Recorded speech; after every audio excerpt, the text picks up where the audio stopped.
योग की सबसे बुनियादी साधना है भूत शुद्धि। पंचभूत प्रकृति के 5 तत्व हैं। अगर आप खुद को देखें तो आपका शरीर 5 तत्वों का बना हुआ है। ये है पृथ्वी, जल, अग्नि, वायु व आकाश। ये आपस में एक खास तरीके से मिलकर भौतिक शरीर के रूप में प्रकट होते हैं। आध्यात्मिक प्रक्रिया भौतिक प्रक्रिया और इन पंच तत्वों से परे जाने की प्रक्रिया है। इन तत्वों की उन सभी चीजों पर बहुत ही मजबूत पकड़ है जिन्हें आप अनुभव करते हैं। इनसे परे जाने के लिए योग का एक बुनियादी अभ्यास है जिसे भूत शुद्धि कहते हैं। हर एक तत्व के लिए एक खास तरह का अभ्यास है जिसे आप कर सकते हैं। क्या आप जानते हैं दक्षिण भारत में 5 भव्य मंदिरों की रचना की गई थी। हर एक मंदिर में एक लिंग स्थापित किया गया था जो पंच तत्वों में से एक तत्व को दर्शाता है। अगर आप जल तत्व के लिए साधना करना चाहते हैं तो आप तिरुवन्नमलई जाएं। आकाश तत्व के लिए आप चिदंबरम जाएं। वायु तत्व के लिए कालाहस्ती, पृथ्वी तत्व के लिए कांचीपुरम और अग्नि तत्व की साधना करने के लिए आप तिरुवन्नामई जा सकते हैं। ये मंदिर पूजा के लिए नहीं, साधना के लिए बनाए गए थे। अब बात करते हैं ज्योतिर्लिंग की। भारतीय संस्कृति इस धरती की उन गिनी चुनी संस्कृतियों में से एक है जिसमें हजारों वर्षों से लोगों ने केवल मानव जाति के परम कल्याण पर ही ध्यान दिया है। जिस पल आपने भारत में जन्म लिया, आपकी जिंदगी का मतलब आपका कारोबार नहीं था, आपकी पत्नी नहीं था, आपका परिवार नहीं था। जिंदगी का हर पहलू आपकी मुक्ति के बारे में ही था। पूरा का पूरा समाज इसी तरह बना हुआ था। इस सिलसिले में हमारी संस्कृति में कई शक्तिशाली साधनाएं बनाई गई हैं। ज्योतिर्लिंग इसी दिशा में एक बहुत शक्तिशाली साधन के रूप में स्थापित किए गए थे। इन आकृतियों की मौजूदगी में होने से एक शक्तिशाली अनुभव होता है। ज्योतिर्लिंग में जबरदस्त शक्ति होती है क्योंकि उन्हें एक खास तरीके से बनाया गया है। इन्हें बनाने में न केवल मानव क्षमताओं का बल्कि प्राकृतिक शक्तियों का भी उपयोग किया गया था।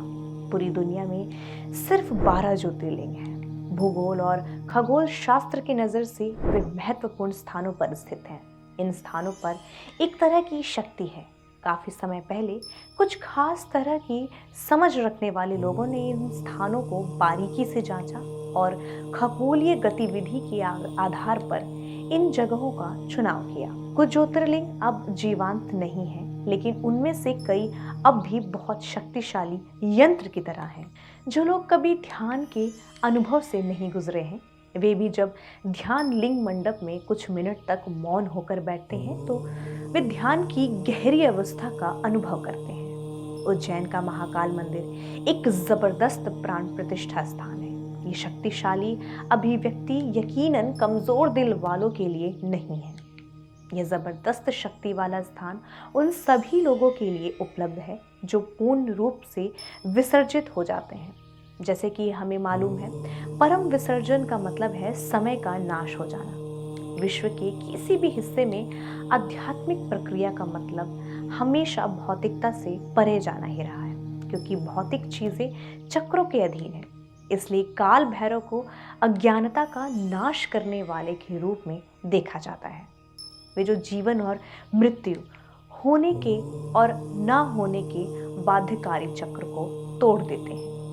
वो लिंग जो प्राकृतिक तरीके से बने हैं उन्हें स्वयं निर्मित या स्वयंभू लिंग कहते हैं। जम्मू के उत्तरी क्षेत्र में अमरनाथ में एक गुफा है। इस गुफा के अंदर हर साल बर्फ का एक शिवलिंग बनता है।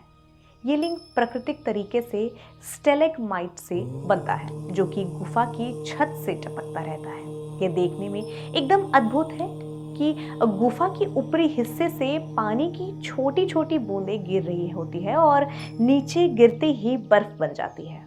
कुछ लिंग पत्थर, लकड़ी या मणि रत्न को तराश कर बनाए जाते हैं, जबकि दूसरे लिंग मिट्टी, बालू या किसी धातु से गढ़े होते हैं। ये प्रतिष्ठित लिंग होते हैं। कई लिंग धातु की एक परत से ढके होते हैं और उन्हें एक चेहरे की आकृति भी दी जाती है ताकि भक्त उनसे ज्यादा बेहतर तरीके से जुड़ सकें। इन्हें मुख लिंग कहते हैं। कुछ लिंग में तो शिव की पूरी छवि सतह पर तराशी हुई होती है।